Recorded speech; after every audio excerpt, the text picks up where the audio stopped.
Hello everyone, welcome to another video from Fantasy Football Scouts. My name is Az and I've got a cold, so apologies for that. If you see me reaching for the toilet roll because I've run out of tissues, then that is the reason why. I'm here with Neale. How are you, Neale? I'm all right, Yaz. Yeah, better than you by the sounds of it. I think I might be, for once, maybe the most understandable person on the podcast, I which know, is not yeah, well very rare for a I joy. said to you, didn't I? You're carrying us. And I mean, I've never done a team Yeah. news video before. Normally it's Andy, who's obviously not here anymore. Last week it was Chris, who stepped in, did a great job. And now I'm here and I'm ill. And so, yeah, it's over to you, Neale, I think, for the majority of this. So good luck. You're the man, though. Absolutely You're the fine by team news me. man. Yeah. Fire away, Az. Hit me what you've got. I will do. Yeah, good game week one. No, yeah, pretty good, pretty good. I mean, I think a lot of people had very similar Mm. scores. I think that's fair to say that a certain sort of template side was put out, and I noticed in the mods and cons, I think between first and 28th or something, there was about 15 points. So, there wasn't much in it at all. I came out with a very good score, but it'll. I think most of us will be tooting along with the same sort of squads for quite a while, and then Yeah. maybe the business will start in sort of game week 7 onwards. Yeah, and I think we're going to see, when some more of the premiums come back, we're going to talk about like De Bruyne Yeah, in a bit. Lukaku's come yeah, in. Hopefully, I think game week 4, I think we'll start to see some deviations from this template. And game week 7, when everyone goes hard on Chelsea, yeah. But for yeah. now, we just kind of have to all accept that we're all pretty template and just try and make ground when we can. Right, let's start. So Tom, Deputy has been great. He's sent me some images and quotes of the main kind of team news. You've obviously been looking at all the press conferences, so for anyone new, we will just be going through kind of the key news ahead of the next game week, which starts tomorrow. So we're going to start with Arsenal. We have got information that Aubameyang and Lacazette both tested positive for COVID ahead of game week 1. It looks like Lacazette is out and Aubameyang has returned a negative test and will return to training ahead of Sunday. Big news, right, about that? I was surprised that they both had COVID. I didn't think that was the case. Yeah, I mean, the alarm bell sort of rang when they went down with this sort of mysterious illness in the hours before kickoff. I think automatically these days you think it might be something to do with that, but we didn't appreciate the full extent of it. It wasn't just those two either. It was Willian as well and Runnison as well, the backup goalkeeper. So they had 4 players out. Aubameyang, as you said there, could be back. I think he's going to be assessed in training, but he has, as you said, returned a negative test. Lacazette, not so. Willian, sort of halfway between the two, I think. The Arsenal medical bulletin, which came out last night, suggested that his health and fitness would be assessed, but I don't think he had returned a negative test at that point. And Arteta, who faced the media this morning, was sort of thin on the details. He wasn't sure himself how many of those would be available to play. There's a trio of players who are still out injured as well. Partey, Gabriel, and Nketiah. And Saka was the other player mentioned by Arteta of note. And he is, of course, he was a substitute, I think, last Friday against Brentford. And he's a step closer to start. And I think Arteta was saying, he's still short of minutes, and he had a belated return to pre-season training because of England duty. But he feels a lot better this week, so I wouldn't be surprised to see him back in the lineup, I think, on Sunday. Because they need these players back, right? I mean, it's awful performance against Brentford. The made worse by the fact they did create some chances, particularly Tierney, 6 chances created, but no one that could finish. So you've got to think if the players are even half ready to get in the team, he's going to have to stick some of them in, right? Yeah, well, particularly with Nketiah out as well. I mean, he must be cursing his luck. He waited all that time for a chance, and Arsenal's first 3 options up top were all out. So, yeah, no surprise that none of those Tierney chances were converted, really. But I completely overlooked Chelsea. I think apart from Mendy in my scout squad, but I think having seen the team news now, I'd be more inclined to back them. Yep, absolutely. Just a nice message from Nick saying we've got a good vibe, Neale. It's nice, isn't it? Oh, good vibe between you. Lovely. Yeah, it's lovely. Is that trigger lit? Yeah, definitely not trigger lips. So moving on to Chelsea. So Tuchel says Lukaku is, well, it implies that he's ready. Week was a heavy load for him because he was with a group with the late starters from our guys. We are hoping that he's on the pitch for Sunday and things look like it. What do you reckon, Neale? Confident of a start for Romelu? I struggle to sort of decipher those words, really. He's been, as Tuchel said there, he's been part of a group, the group that were late back from pre-season. like Chilwell and James, people like that. I'm not 100% sure. I haven't done the predicted lineup yet for Chelsea, but I'll have to look into those in the know, Dan McCarthy, people like that, see what they're thinking. But he's been brought in to play the bulk of games. I've just finished an absolutely massive piece on him actually for the site. It was about his about everything really about him, about how he fit him in our teams and his track record and his conversion rate and all that kind of stuff. And he'll be one of those players who avoids the rotation more than most, a bit like Mount and Aspilicueta. I did mention that he won't be immune to the axe completely. There will be instances throughout the season. It's a tough one. I mean, he's definitely going to be ready for Gameweek 3. He's been in and around the training ground this week, so he'll be in the squad. Absolutely, no doubt about that. It's just whether or not they risk him from the start. But possibly at worst, it's going to be sort of impact substitute rule and the usual trio up top of Havertz, Werner, and Mount. On the injury front, by the way, Pulisic is out. He's tested positive for COVID, and Ziyech is back in training. That was a pretty swift recovery from shoulder problems. By that, I think he was flagged till at least the Game Week 3, but he's seemed very confident of him playing. And Kante as well, he's back in training after his ankle knock. And I think that's it. I think it's just Pulisic who's red flagged at the moment for Chelsea. Do you think there's more of a chance of Lukaku starting given how Tony just completely bullied the Arsenal centre backs? Because that's my thinking, is chuck Lukaku straight in, and because I mean if Tony can do it, surely Lukaku can. Yeah, we did see. Did Chelsea play Arsenal in pre-season? I think they did. Yeah, they did.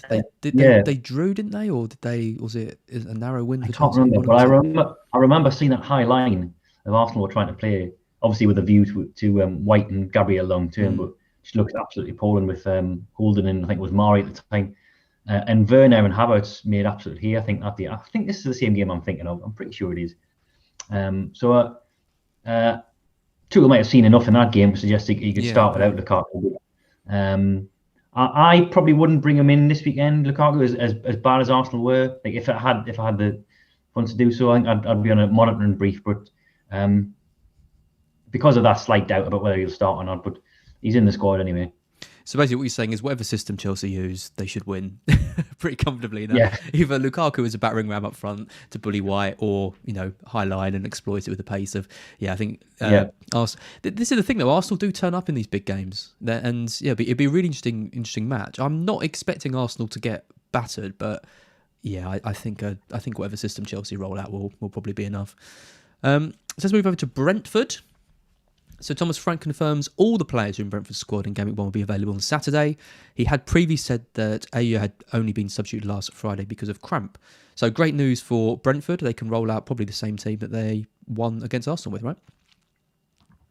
Yeah, team is right as dream, really. Hopefully that is the case. There's a few sort of minor issues around the first team, players who weren't involved last week. So Josh De Silva's longer term, and Baptiste, I think, still out as well. Jensen, back in training but not quite available yet. Tariq Fosu as well, he's had a knock and he might come back in attention. But as you said there, you would think it would be the same 11. They did play 4-3-3 a lot last season. They ended the campaign in this system you see now, with a sort of flip-flop between the two in pre-season. And there is a sort of school of thought amongst Brentford fans I've sort of spoken to that he might play the 4-3-3 in easier games. I sort of, Palace, you could technically say this is an easier game, but given what happened last week, I would suggest he's probably averse to making too many changes to what was a winning setup. Can play further forward, and they've got options to go in at right back. But I think it'll be very, very similar again this week, with hopefully a more involved Tony in terms of goal scoring output. I mean, I think it was horses for courses last week. His remit was link up, hold up, hold in the centre halves, and whereas this time you expect Brentford to see more of the ball and more of the prominence in the Palace box. So I'm very happy to keep hold of Tony and monitor this week, because I think it'll be a different game altogether. Yep, absolutely. And what about Palace? Because I saw that they're starting to get some players back now, right? So some of the signings that Vieira made in the summer are starting to come back into the side. So are you expecting many changes for Palace this week? Yeah, potentially Anderson got minutes off the bench, I think, against Chelsea. And he's obviously been brought in with a view to a long-term starter at the back. And I think they're only missing Milivojevic, who's still absent with personal reasons, aside from the longer-term ones like Eze and Olise.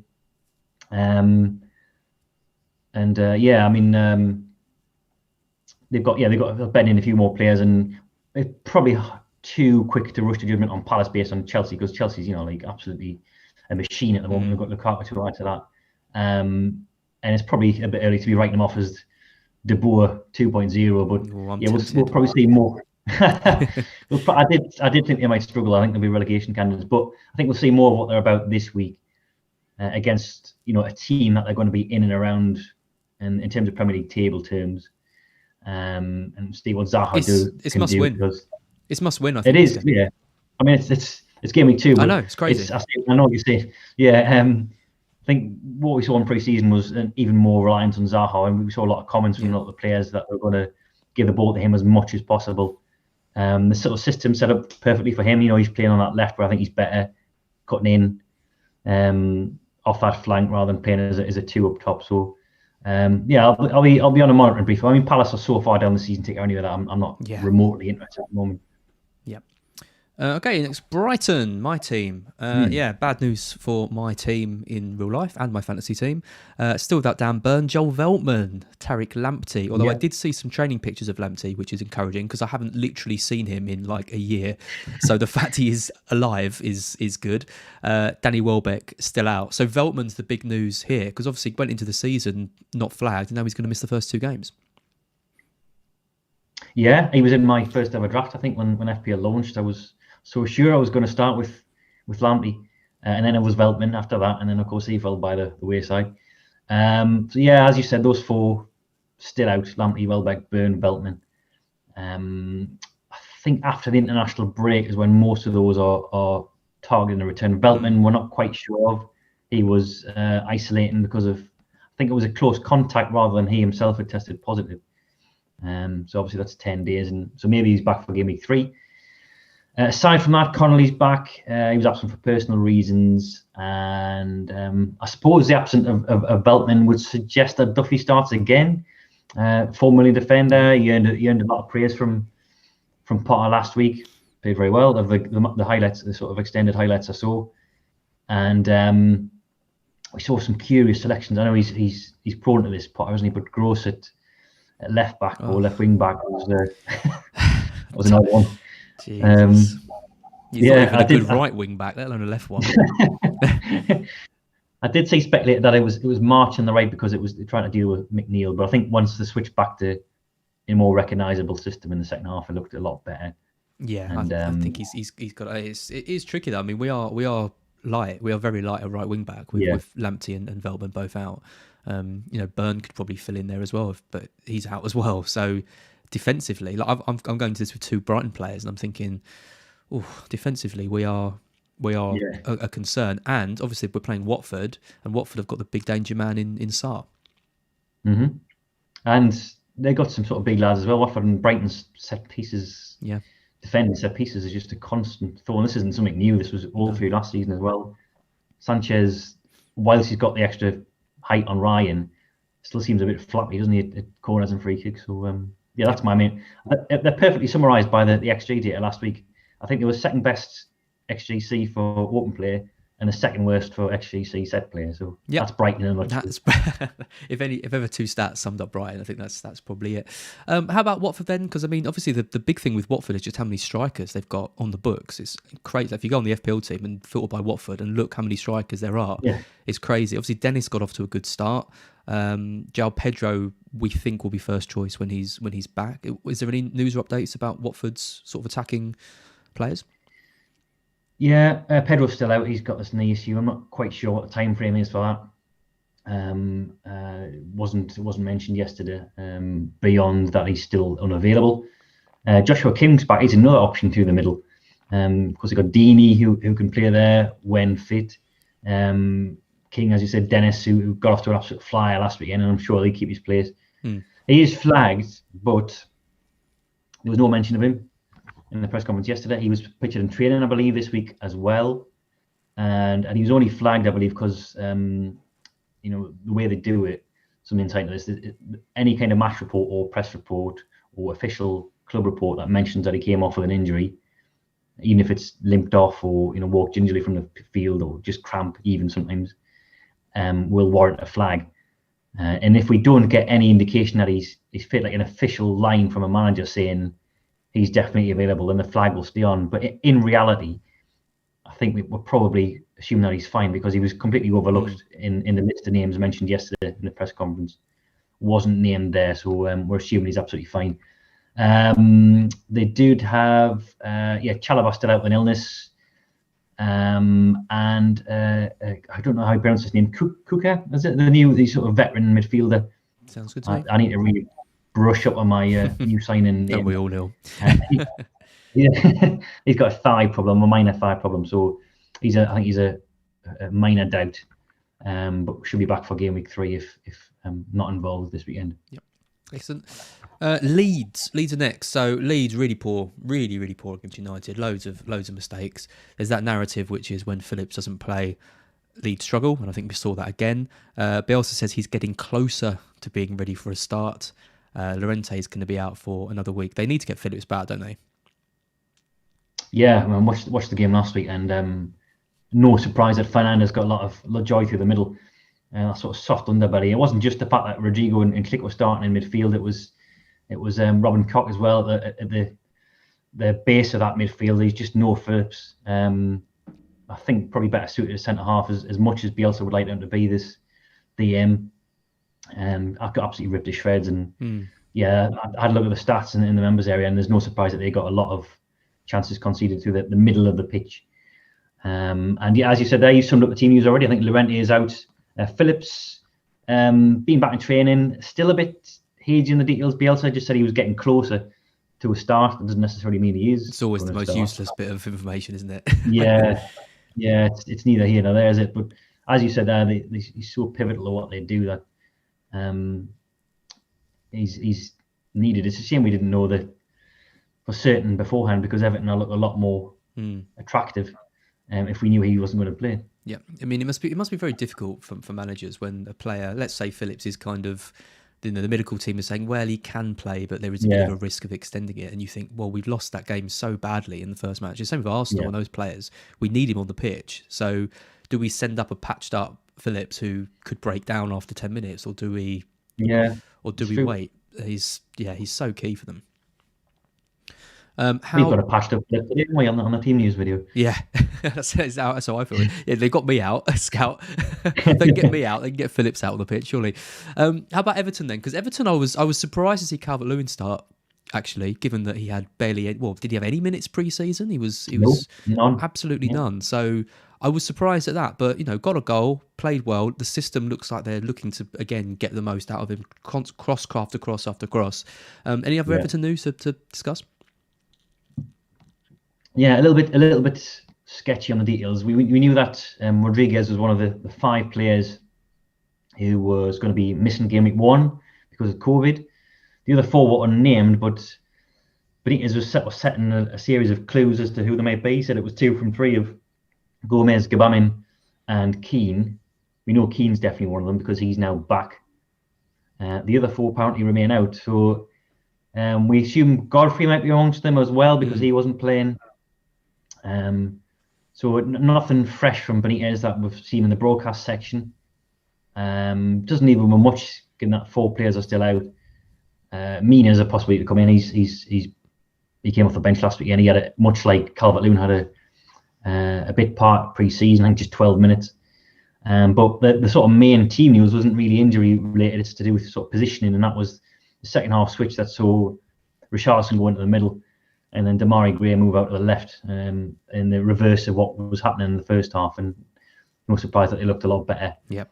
In that setup. So I'm sure we'll see Richarlison through the middle again this weekend. Yep. Liverpool. So Henderson and Alcantara, Jurgen Klopp said they look closer. They look fine, but they have to make a decision. Again, quite vague. It must be your favourite. They are much closer. That's great, isn't it? They look really good in the behind closed doors game. So they have been playing in behind closed doors games, which is good. There was also some news about Fabinho, wasn't there? Yeah, all that was central midfielders. He's had a family bereavement, so I think he's still at the club. Klopp says he's doing what he has to do. We've had these instances many times before where it's been up to the call of the player really to decide whether they want to play or not, and of course we're not privy to that information. So only when you know when the team sheets come out, obviously not a name that's going to impact on FPL directly, but of course Liverpool always look better when Fabinho's on the pitch, and did so against Norwich as well when him and Firmino came on to play. I think after the hour mark, Norwich looked to my eyes like a better unit, which is not great for Jota owners, I appreciate, but I suppose that's the big worry this week if you go on Jota. The fact that Firmino came on, looked very decent indeed, and then got his goal. As for Robertson, I think we're obviously on borrowed time with Tsimikas. We all knew that anyway. It's not news, but Robertson's been back in light training this week. He's been jogging. So as Klopp said, it could be before the international break, it could be after. So 3 or 4, looking like 3 at this stage, given that he's already on the grass. But it's against Chelsea anyway, that fixture. I think many of us probably wouldn't be playing Tsimikas double Liverpool defence in that fixture. So as long as we can get 6 points out on this weekend, then I'm sure he's done his bit. Well, 6 points and a price rise, and we get a 0.1 on him. I'd say he goes down in folklore as being an absolute success. So, we'll see what happens. Absolutely. Jota's a really interesting one because not only did Firmino come on and play well, it was interesting that Jota got subbed after playing well and getting a goal.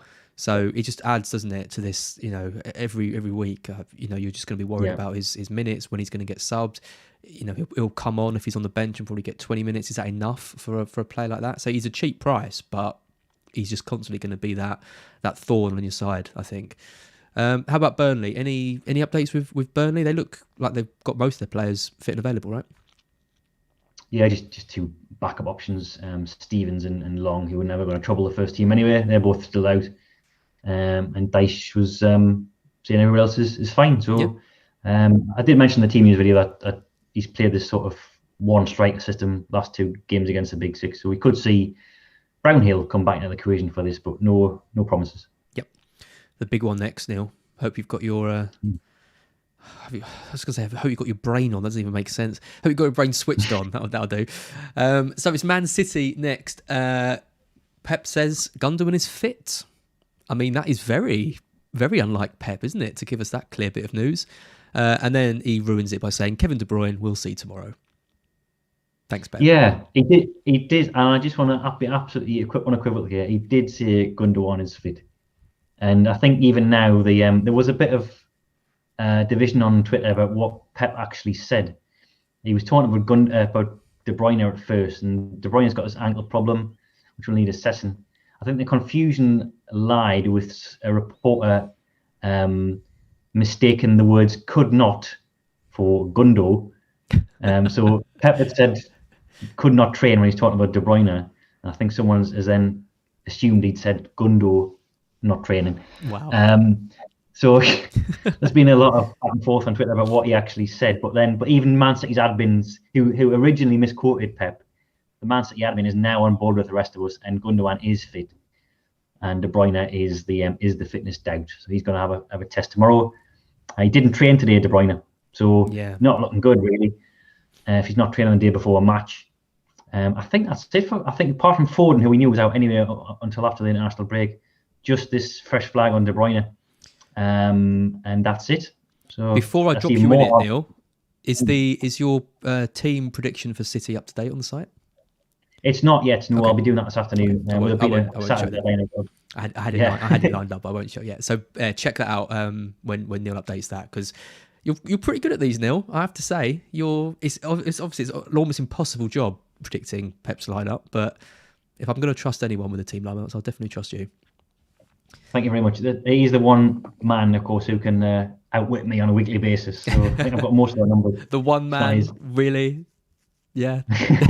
One of many. One of many. How about Norwich? I mean, they've got Omo Bembadeli back, I saw, at 4 million.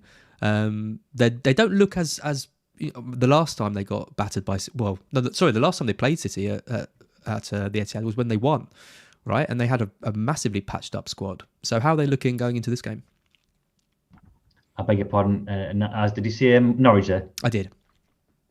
I am sorry. I was emailing one of the freelancers who just Multitasking. Multitasking yeah, live on a stream, Neale. That's a bold strategy. This is my Friday afternoon. It's We appreciate your time. We appreciate your time. Thank you. But yeah, Norwich, pretty quiet really. The 4 million guy, Omar Bamadale, he's back in training and he's available. Zimmerman's a fresh doubt. So I suppose this 4 million guys' chances of starting hinge on Farke going to a 3 at the back, which is possible for Man City because they're so potent going forward. But then Norwich did start with a flat back 4 last weekend, so maybe not against Liverpool. Sam Byram's still out, Placid's still out as well, and apart from that, I think all good. I mean, it's been 2 years, and I still can't believe Norwich won that game against Man City. They had like all of their centre backs injured, and like had absolutely no one like available. Yes. Unbelievable. Absolutely. We were getting excited about. Was it Hanley? Hanley was 4 million last season, wasn't he? We were trying to get excited about him. Yeah. They had Tete playing at centre half. I think another one of the defensive midfielders. Yeah, I forgot about that. You're crazy. I just remember. I think Luke triple captain Sterling because he was just like, well, there's absolutely no way he's going to blank in this. And of course he blanks. Of course Norwich win. It's just that typical fare. I can't see anything but a City win this time around. Even though City were pretty poor against Spurs. Let's move on to the red side of Manchester. So United have got some players to come back. Solskjaer's been talking about Cavani. He says, of course, he's lacking in team training, football training, but he's been looking after himself. He's a guy who definitely looks after himself, I have to say. He's chomping at the bit, ready to train, ready to go. Let's see how much we can get out of him early on. Any reason to worry for Greenwood owners? I don't think this week. I think you're fine this week. Perhaps we might say more once the Champions League kicks in. He was the European specialist, wasn't he, last year? Cavani was the one who was playing throughout the latter stages of the Europa League. I'm sure we'll see him as an impact sub this weekend, he says, tempting fate. But there's no real reason to bring him back. And we've seen earlier in the week how Solskjaer was praising Greenwood's sort of movement up top, and that allowed Fernandes to run through the middle, which is what he did for his hat-trick against Leeds. So I wouldn't sense that Cavani's thrust straight back into this. He didn't get any pre-season minutes and was laid back from the Copa America. There was a personal issue as well. He's only just returned to training, so I suspect he'll be impact sub at first, maybe until game week 4. And then once you've got the likes of Martial will be up to speed probably by then as well. Cavani, Sancho will be up to speed. Rashford won't be but still another month away. But then is when you start to get a bit worried for Greenwood, I think. But for now, he's someone I was even considering bringing in this weekend if I was making a transfer. Given Southampton's problems, I would really fancy him this weekend. Do you think Sancho's in line for a start? I think so. I think because Dan James is clearly the placeholder, as he was last weekend. Sort of, he's a bit of a lead specialist, James, but he was quite poor last weekend. And Sancho got minutes in a sort of behind closed doors game, I think, earlier in the week. So I think we might see him. There has been talk about this move away from the 4-2-3-1, but it just worked so well last week with Pogba on the left that I think, again, Solskjaer is probably going to be loath to switch things around too much. I was just reading about Solskjaer this second, actually, about the team news. They have a lot of players sidelined with various things, isolation or quarantine after coming back to the country, or COVID-related stuff. Most of them are back. Henderson's still out, I think. He's still going to be a few weeks away. But Lingard's back. Cavani, as you said. Eric Bailly's been back in training this week as well. Ahmad Diallo's been back. So they're getting bodies back all the time. None of those players, apart from Henderson, are obviously going to challenge, I think, for the first team. But just shows the depth they've got when they've got them back. Right. Yeah, exactly.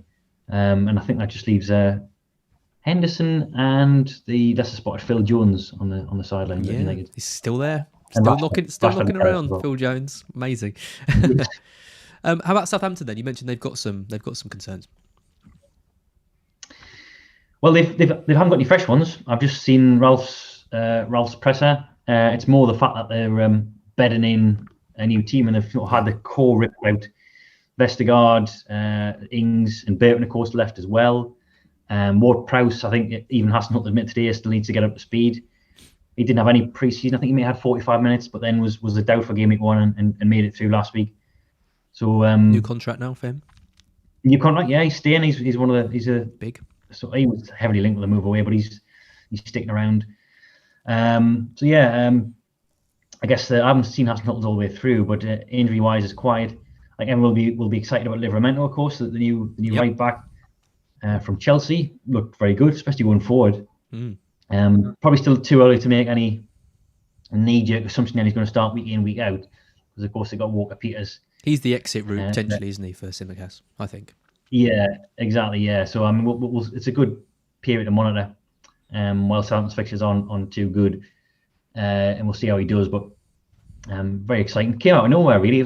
I'm liking the search for a playing 4 million defender in pre-season, like like a episode or series of The Killing. They just one red herring after the next. The person you least suspect comes through and is the suspect, and that's with Livramento. I just did not have him on the radar. He signed like 10 days before the season start. He had 45 minutes of pre-season training, pre-season friendly action, and then thrust straight into it. Ahead of Walker-Peters. Yeah. So keep an eye on him. And Walker-Peters one of their best players last season as well. So I wasn't expecting him to start over him straight away. We've had a Brandon Williams. I think is he signed or he's about to sign for Norwich? Who's another 4 million option? Yeah, for Norwich. Yeah, he's we've not. I don't think we've had confirmation on that. He was having medical yesterday, I believe. It might have come through this afternoon and I've missed it. But yeah, one to monitor as well. They have got their current left back and Farke's praise last week, but. I wouldn't have thought United would let him go if he was just going to sit on the bench all season. Yeah. The whole point of that would be to get him minutes and Premier League experience. So, he's another one to watch. Him and Gilmore, good signings. Marty fade away. Yep. Nice. Spurs are next. So the big question mark obviously is about Harry Kane. Nuno said he trained today with a group of players that stayed in England. He trained well, and he's going to train tomorrow. And when we return, he will join all the players and work as the group, and Harry is in it. Oh, sounds like he is in contention to start. Do you think he does? No, I don't think he does. I think, given what happened last weekend against City and how fantastic Son's been, I don't think so. Yeah, I something doesn't smell right to me about this. He seems to have been a match fitness out for a week and a half now, and wasn't involved last night. Maybe that's a good sign because it was very much a second string out for that Conference League match. Like Sessegnon was playing Lo Celso and Carter Vickers, people like that. So maybe it's a good sign that Kate wasn't involved in that. But I think again, for no pre-season minutes to be thrust straight back into the starting 11, given what the front three did last week, it wasn't just Son, it was Bergwijn and Lucas as well, and then Dele, of course. So I think they'll probably play a bit more advanced this week than he was last week. But I wouldn't be going anywhere near Kane right now, obviously. Are you expecting an unchanged side for Spurs? I would think so. Yeah, I mean, played very well. Romero's he played last night, and he's obviously the longer term pick at centre half. Who does he replace? Who do you think he replaces, Dyer or Sanchez? I would have to see. To be honest, I'm not sure whether he's predominantly right-sided or left-sided. That might have a hinge on it. Sanchez is, I suppose they're both error-prone, aren't they? Sanchez has got a rick in him. He's got the pace of the two. But yeah, I'm not entirely sure. I know I would, if I was going for a top player or top defender, it would be the fullback. So Tanganga's obviously 4.5. Looks to have got the nod over Doherty, and Aurier played absolutely brilliantly last weekend. And Reguilon's the one I'm probably most excited about. 5 million, obviously a bit more. Was way, even against City, was well advanced. I think you have to pay the 0.5 extra for Reguilon. I think. Yeah, Tanganga's got too much competition. More like, Tanganga, he was a bit more like the sort of Kyle Walker role at City as well, wasn't he? Sort of tucking in to be the centre half as well. So Reguilon's, if he can marry Nuno's pragmatism and defence first sort of approach with attacking returns, he's could be like another Doherty, couldn't he? Absolutely. Yep. How about Wolves? I mean, great to see Jimenez back on the field. Playing with his his headband on, but looking I wouldn't say looking sharp, but looking like the player that Wolves need on the pitch to be leading the line. Traore was fantastic in that game. Any news on Wolves? Well, on the subject of Nuno, his successor appears to have taken a influence from the guy who won before him, because he doesn't know about the injury news.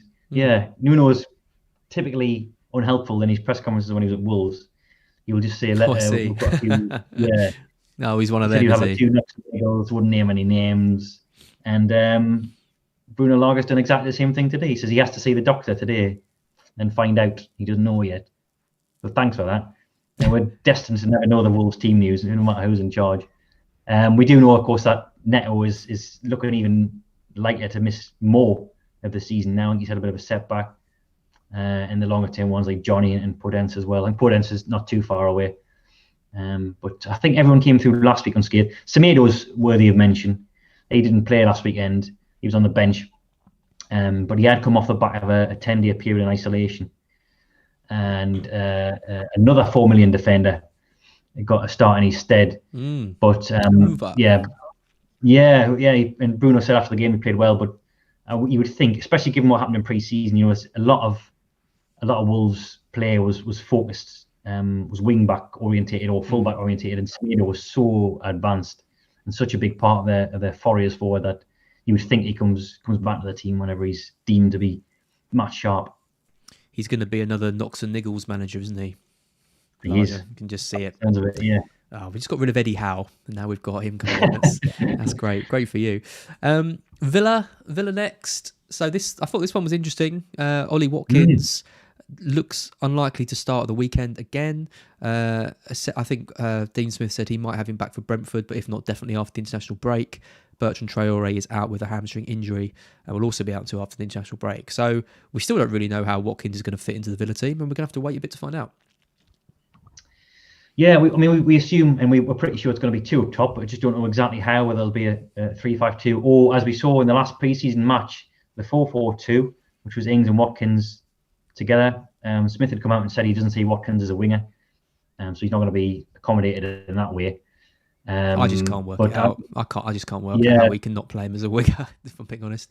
I was talking to Tom. Obviously, he's a Villa fan and knows his stuff about the club, and he said that obviously they played this 4-4-2, which left them looking so exposed as well. Such an attacking formation. I just don't think they don't have the defence or the midfield stability to pull off a 4-4-2. I don't think. No, I don't think so. And Luiz in the camp. I mean, Douglas Luiz isn't really a defensive midfielder in that sense. He's not like an absolute thuggish spoiler. No. And McGinn's not that either. So yeah, I don't know how he's going to sort this one out. But it's not a problem he's going to have this weekend, because Watkins is pretty much definitely going to be out.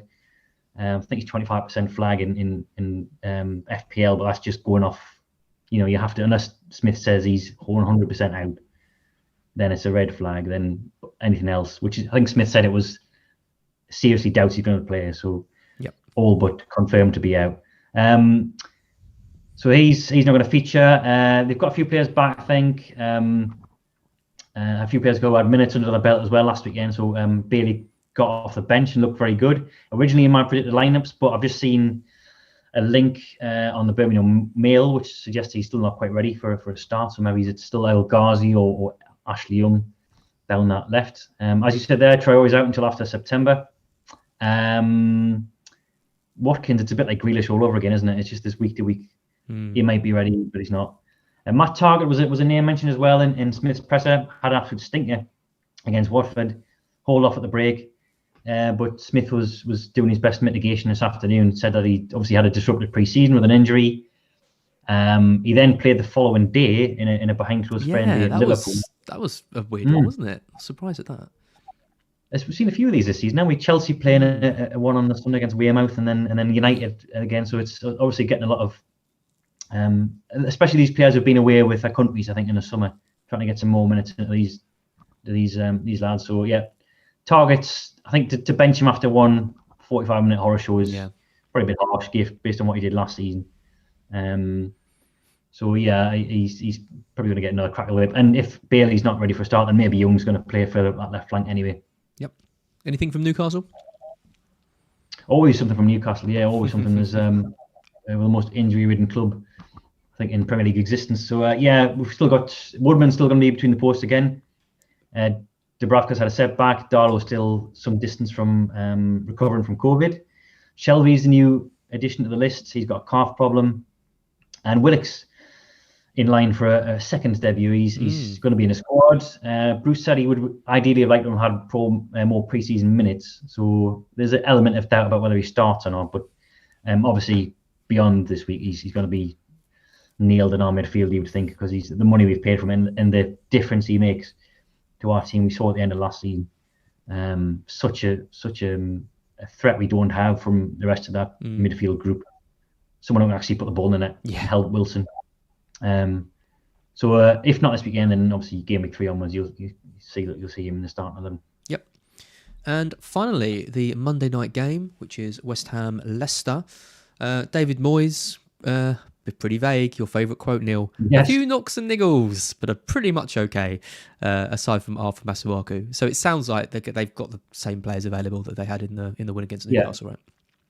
I think he's never said that they've got a complete bill of health, clean bill of health. He's always said they've got knocks and niggles, just to put that element of doubt in. But he's the fact that he said we're okay apart from Masuaku, who played for the under-23s, I think, on Monday, and he's our only real absentee. So yeah, pretty quiet. Yep, and Leicester, Harvey Barnes signed a new contract, got 70 minutes after his kind of long injury, so they'll be happy with that. Pereira as well played well, after he was out for a long time last season. So they're again a team that's looking like they're getting back. What about players like Castagna and stuff? Are they looking in contention? Yeah, Castagna's just been given the clean bill of health by Rodgers. He's available. James Maddison too. Rodgers said he's looked fantastic in trainings. Yeah, so he's fine. Burton's still out though. He's got I think he was another one for the COVID brigade. I think he was a positive test rather than a close contact. So he's still out.